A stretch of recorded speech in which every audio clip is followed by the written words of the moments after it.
Good news! Sa atin pong balitang sports, nakasungkit na ng kanyang kauna-unahang gintong medalya si Pilipino Paul Volter EJ Obiena sa katatapos lang na Mets tournament. Ginanap po yan sa France. Balita hatid ni Mia Layagi.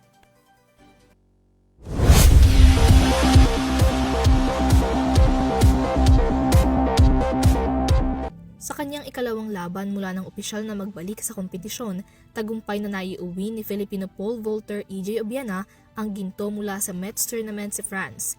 Sa meeting Mets Moselle at Letour nitong ika-8 ng Pebrero, naghari ang two-time Olympian na si Obiena sa kompetisyon matapos malagpasan ang 5.70 meters na pole height. Sinundan siya ng Dutch vaulter na si Menno Vloon na nalagpasan din ng kaparehong height ngunit hindi umubra sa tiebreaker round habang pumangatlo naman sa kompetisyon si Christopher Nielsen ng USA na may 5.60 meters na record sa Mets. Ito ang kanyang unang ginto sa kanyang 2025 indoor season campaign na opisyal niyang sinimulan sa International Jump Meeting Cottbus 2025 sa Germany kung saan nasungkit niya ang pilak na medalya. Samantala, bigo namang makapag-uwi ng panalo si Obiena mula sa ISTAF Indoor Tournament sa Germany nitong ika-9 ng Pebrero.